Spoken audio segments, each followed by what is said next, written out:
शिराळा तालुक्यात बिबट्याच्या हल्ल्यात बालकाचा मृत्यू, संतप्त जमावानं वन विभागाचं कार्यालय फोडलं।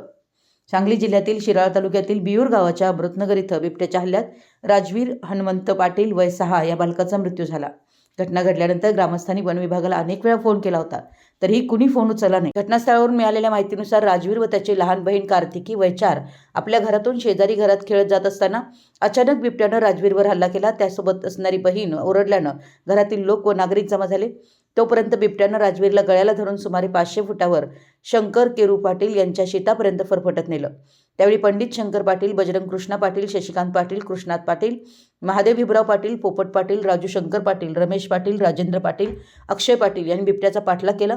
ओढ्यालगत राजवीरचे चुलते आजोबा शंकर श्रीपती पाटील यांनी बॅटरीच्या झोतात पाहिलं। त्यावेळी राजवीर जखमी अवस्थेत आढळून आला। या काळात तिथून बिबट्याने धूम ठोकली होती। जखमी राजवीरला शिराळा उपजिल्हा रुग्णालयात दाखल करण्यात आलं। तो मृत झाल्याचे डॉक्टरांनी घोषित केलं। शवविच्छेदन डॉक्टर दीपक बनसोडे यांनी केलं। राजवीर मृत झाल्यानं जमाव संतप्त झाला होता। त्यातच वन विभागाचे कर्मचारी फोन उचलत नव्हते, त्यामुळे जमावानं वन विभागाचं भुईकोट किल्ला परिसरात असणारं कार्यालय फोडलं। यामध्ये जमावानं कार्यालयाचे दार, खिडक्या फोडल्या, तसेच लोखंडी गेटही उपसून काढलं। यावेळी माजी राज्यमंत्री शिवाजीराव नाईक, आमदार सत्यजित देशमुख, माजी आमदार मानसिंगराव नाईक, रणधीर नाईक, रेणुकादेवी देशमुख, सम्राट नाईक, विराज नाईक, सत्यजित नाईक, तहसीलदार श्यामला खोत पाटील, उपविभागीय पोलीस अधिकारी अरुण पाटील, पोलीस निरीक्षक जंबाजी भोसले, साई तेजस्वी देशमुख, सुखदेव पाटील, नगराध्यक्ष पृथ्वीसिंह नाईक, भूषण नाईक, विश्वास कदम, बंटी डांगरे पाटील उपस्थित होते। समजुतीनंतर जमाव शांत झाला।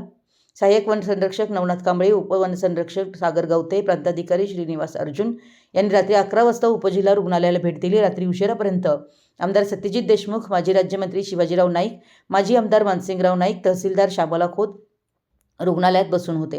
पोलीस यंत्रणा प्रयत्न करत होती, मात्र जमाव शांत होत नव्हता। अखेर अधिकारी व लोकप्रतिनिधी यांनी समजूत काढल्यानं रात्री 12:15 नंतर शवविच्छेदनास परवानगी देण्यात आली। त्यानंतर रात्री 12 वाजता जमाव पागला। वनक्षेत्रपाल एकनाथ पारधी यांच्यासह शिराळा कार्यालयातील सर्व वन कर्मचाऱ्यांच्या निलंबनाचा प्रस्ताव नागपूरला पाठवलाय। त्याला सोमवारपर्यंत मंजुरी मिळेल असं प्रांताधिकारी श्रीनिवास अर्जुन यांनी सर्व प्रक्षोभक ग्रामस्थांशी बोलताना स्पष्ट केलं। त्यानंतर ग्रामस्थांनी राजवीरच्या शवविच्छेदनासाठी अनुमती दिली। हल्ला केलेला बिबट्या चौथ्यांदा 9:15 दरम्यान याच परिसरात आला। यामुळे नागरिकांनी या ठिकाणी धाव घेतली। नागरिकांमध्ये भीतीचं वातावरण तयार झालंय। मराठी एस न्यूजसाठी सांगलीहून सर्जीराव भाट।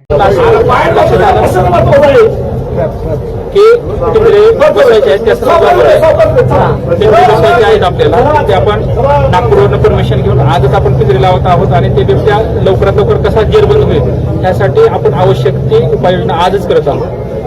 आज संध्याकाळी 6:30-7च्या दरम्यान बिबट्याच्या हल्ल्यामध्ये राजवीर हनुमंत पाटील नावाचे एक अत्यंत चिमुकलं निरागस अशा पद्धतीचा मुलगा आमचा हा दुर्दैवानं आम्हाला गमावायला लागला आणि त्याच्यामुळं प्रचंड मोठ्या पद्धतीचा जनरोष जो होता ती जनरोष या निमित्तानं आपल्या असणाऱ्या ग्रामीण रुग्णालयाच्या समोर लोकांनी दाखवला।